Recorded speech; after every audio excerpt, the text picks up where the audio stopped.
तो human nervous system, flow chart बना रही हूँ मैं। Human nervous system, human nervous system जो होता है इसको दो पार्ट्स में डिवाइड कर ले। एक हो गया सेंट्रल नर्वस सिस्टम और दूसरा हो गया पेरिफेरल नर्वस सिस्टम। ठीक है, ये 10th में भी पढ़ चुके हो। सेंट्रल नर्वस सिस्टम को फर्दर टू पार्ट्स में डिवाइड किया जा सकता है। First is brain and second is spinal cord. ठीक है, first brain and second is spinal cord. तो पेरिफेरल नर्वस सिस्टम जो है उसके अंदर मेनली नर्व्स आती है, मतलब जो नर्वस न्यूरल सिस्टम है वो मेनली कंप्राइज होता है पेरिफेरल नर्वस सिस्टम के अंदर।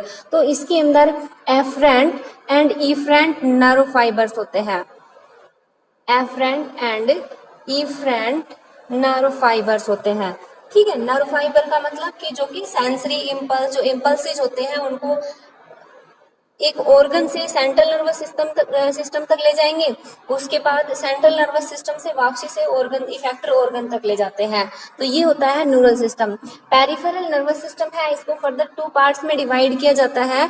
First is somatic nervous system या सोमैटिक न्यूरल सिस्टम और सेकंड है ऑटोनोमिक नर्वस सिस्टम। ठीक है, somatic nervous system and autonomic nervous system.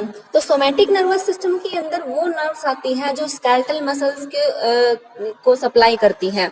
ठीक है, it includes the nerves that supplying the skeletal muscles, जो हमारी स्केलेटल मसल्स को सप्लाई करती है। ठीक है, और जो ऑटोनोमिक नर्वस सिस्टम है ये कंट्रोल और कोऑर्डिनेशन करता है जो कि इनवॉलंटरी एक्शंस होते हैं उनको, जितने भी इनवॉलंटरी एक्शंस होते हैं उनको कंट्रोल एंड कोऑर्डिनेट करता है। इनवॉलंटरी एक्शंस कौन कौन से होते हैं, जैसे कि स्नीजिंग, सफिंग, जो कफिंग है, ठीक है, ब्लिंकिंग ऑफ आई है। तो ये जो इनवॉलंटरी एक्शंस है these all are controlled by the autonomic nervous system. ठीक है, क्लियर। अब हम आते हैं हमारे सेंट्रल नर्वस सिस्टम पे। तो जो सेंट्रल नर्वस सिस्टम है उसका फर्स्ट पार्ट है ह्यूमन ब्रेन। ह्यूमन ब्रेन, हमारा जो ब्रेन है उसके ऊपर एक प्रोटेक्टिव कवरिंग होती है। ठीक है, brain is covered into cranium, जिसको ब्रेन बॉक्स भी बोला जाता है। ब्रेन कवर्ड होता है क्रेनियम के अंदर, जिसको ब्रेन बॉक्स भी बोला जाता है। और जो क्रेनियम है इसके ऊपर जो कवरिंग होती है, जो बोनी पार्ट होता है, that is known as skull. Skull मतलब हमारी जो खोपड़ी।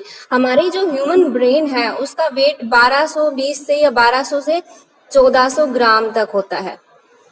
ठीक है, हमारा नर्वस सिस्टम जो होता है, मतलब ब्रेन का जो नर्वस सिस्टम होता है या टोटल नर्वस सिस्टम की बात करें तो टोटल नर्वस सिस्टम के अंदर 100 बिलियन न्यूरॉन्स होते हैं। जनरली 100 बिलियन न्यूरॉन्स होते हैं, जिसमें से majority of them are present in brain. ठीक है, ब्रेन की देखो 10th में हमने स्ट्रक्चर पढ़ा था ब्रेन का, उसके ये ब्रेन के अंदर ये ब्रेन का स्ट्रक्चर है मान लो। ठीक है, इसके ऊपर 2-3 कवरिंग थी। इन कवरिंग्स को क्या कहा जाता है, मेनिंजेस कहा जाता है। ठीक है, it is covered by 3 coverings या 3 मेम्ब्रेन्स नोन एज मेनिंजेस। अब ये जो मेनिंजेस है ये भी 3 पार्ट्स में डिवाइडेड है। Meninges are divided into 3 parts. तो सबसे जो आउटर मोस्ट है, ठीक है, सबसे जो आउटर मोस्ट है इसको कहते हैं dura mater. Dura mater METER है। ठीक है, बीच वाली जो है second number is known as arachnoid mater. It is known as arachnoid mater and last one is known as pia mater. ठीक है, last one is known as pia mater. तो जैसे ये सबसे आउटर मोस्ट है, ये देखो ये सबसे आउटर मोस्ट है। ठीक है, ये सबसे आउटर मोस्ट हो गई, बोन हो गई, स्कल बोन जिसको बोल सकते हैं। ठीक है, ये बोन हो गई। इसके नीचे यहाँ पे ये प्रेजेंट है ड्यूरा मैटर। ये वाली जो लेयर दिख रही है इसको हम बोलेंगे ड्यूरा मैटर। ठीक है, ड्यूरा मैटर के नीचे थोड़ा सा स्पेस होता है, little bit space is present below dura matter. इस स्पेस को बोलते हैं subdural space. This space is known as subdural space. सब का मतलब नीचे, ड्यूरल का मतलब जो ड्यूरा मैटर है उसके नीचे, ठीक है, सब ड्यूरल स्पेस बोला जाता है। सब ड्यूरल स्पेस के नीचे अगली कवरिंग प्रेजेंट होती है, इसको कहते हैं arachnoid matter. This is known as arachnoid matter, ठीक है। एरेक्नोइड मैटर के नीचे, थोड़ा सा नीचे फिर कुछ स्पेस प्रेजेंट होता है, इस स्पेस को हम क्या बोलेंगे, सब एरेक्नोइड स्पेस। ये जो स्पेस होता है this is also known as subarachnoid space. Arachnoid matter के नीचे ये स्पेस है, ठीक है। उसके नीचे फिर प्रेजेंट होता है तीसरा, कौन सा है, पाया मैटर, ठीक है। इसके नीचे प्रेजेंट है पाया मैटर, ठीक है। उसके बाद हमारे जो सेरेब्रल हेमिस्फेयर्स हैं वो स्टार्ट हो जाते हैं, सेरेब्रल हेमिस्फेयर स्टार्ट हो जाते हैं। एक सेकेंड,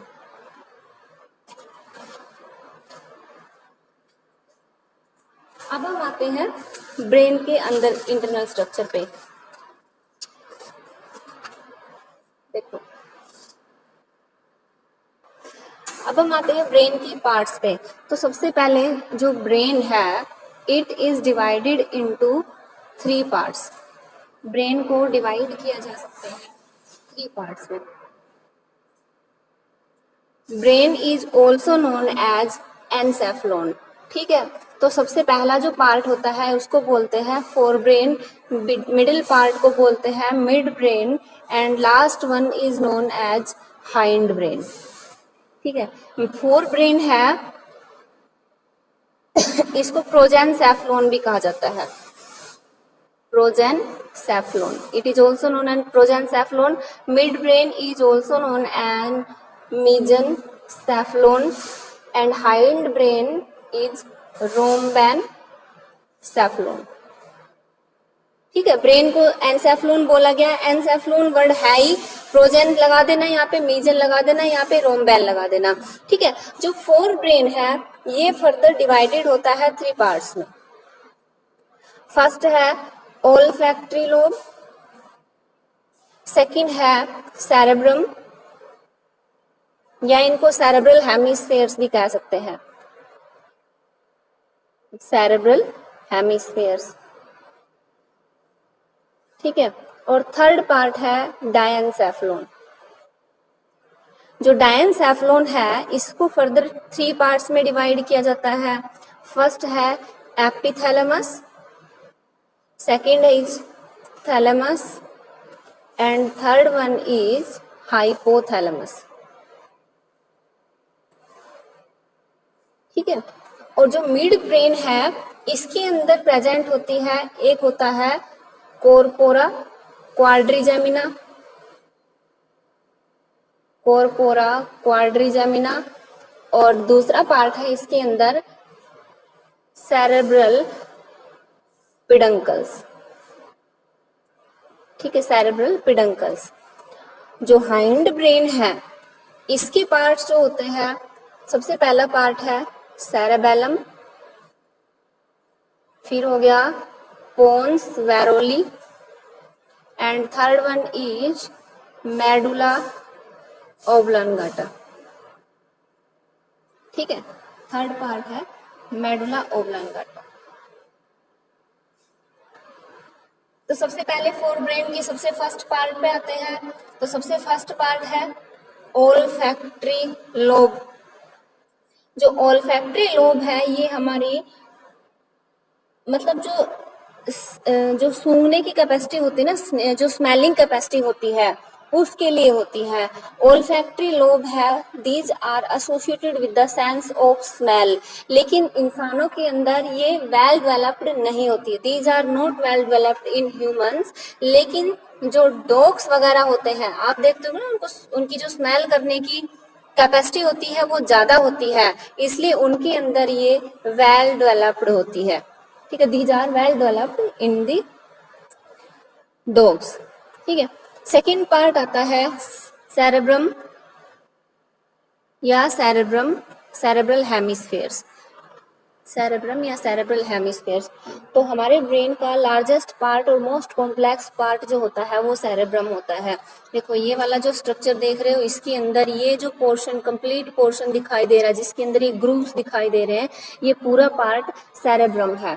ठीक है, the complete part comprise of cerebrum. और हमारा जो सेरेब्रम है वो दो साइड में डिवाइड होता है, दो पार्ट्स में डिवाइडेड होता है, जिसको सेरेब्रल हेमिस्फेयर्स बोलते हैं।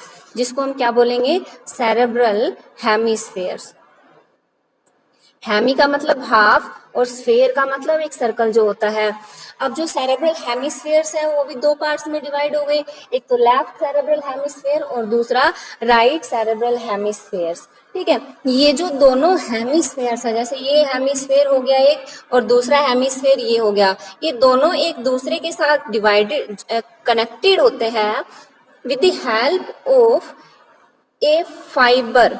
फाइबर का बना हुआ एक गुच्छा होता है, ट्रैक्ट ऑफ फाइबर बोल सकते हैं जिसके। ठीक है, ये जो ट्रैक्ट ऑफ फाइबर होता है, these are myelinated fibres. Myelinated fibre का मतलब कि यहाँ पे माइलिन शीट है वो बहुत ज्यादा प्रेजेंट है।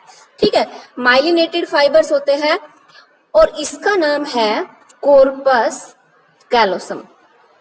This is known as corpus callosum. ठीक है, ये जो दोनों डिवाइडेड होते हैं हेमिस्फेयर, जो डिवाइडेड होते हैं left and right hemispheres, these are divided by a fissure. Fissure का मतलब कोई भी ऐसा कट जो कि किसी भी पार्ट को दो पार्ट्स में डिवाइड कर दे, उसको फिशर बोलेंगे। तो these are divided by longitudinal fissure. और उसके बाद जो दोनों हेमिस्फेयर्स जो होते हैं वो एक दूसरे के साथ कनेक्टेड होते हैं with the help of A tract of fibre, जिसको हम बोलते हैं, या बंडल ऑफ फाइबर बोल सकते हैं, जिसको हम बोलेंगे कॉर्पस कैलोसम। क्लियर? ठीक है, अब जो सेरेब्रम है इसको दो पार्ट्स में डिवाइड कर लेते हैं। ठीक है, दो पार्ट्स में डिवाइड कर लेते हैं। आउटर वन जो होगा उसको बोलेंगे सेरेब्रल कॉर्टेक्स। ठीक है, आउटर वन जो होता है, बाहर वाला पार्ट होता है, उसको सेरेब्रल कॉर्टेक्स बोलते हैं। जो सेरेब्रल कॉर्टेक्स है, देखो हमें जो कंप्लीट दिखाई दे रही है पूरा सेरेब्रल कॉर्टेक्स है। जो सेरेब्रल कॉर्टेक्स है ये ग्रेटली बहुत ज्यादा फोल्डेड होता है। It is folded in a large extent. तो इसके अंदर जो अपवर्ड फोल्ड, जैसे हम किसी भी चीज को फोल्ड करेंगे तो उसका एक पार्ट उभरा हुआ दिखाई देता है, एक पार्ट डिप्रेस दिखाई देता है, नीचे की तरफ दिखाई देता है। तो ये जो उभरा हुआ पार्ट है इसको हम बोलते हैं गायराई। इसका जो सिंगुलर होगा वो गायरस होगा। और ये जो डिप्रेशन होंगे, मतलब गड्ढे बने होंगे, इनको हम बोलते हैं सल्काई, या इसका जो सिंगुलर होगा वो सल्कस होगा। ठीक है, इसका जो ये वाला ऊपर वाला कॉर्टेक्स वाला पोर्शन है ये ग्रे मैटर भी कहलाता है। This is also known as grey matter. ठीक है, और इसका जो अंदर वाला पार्ट है, इसका जो अंदर वाला पार्ट है उसके अंदर मेडुलेटेड नर्व फाइबर प्रेजेंट होते हैं।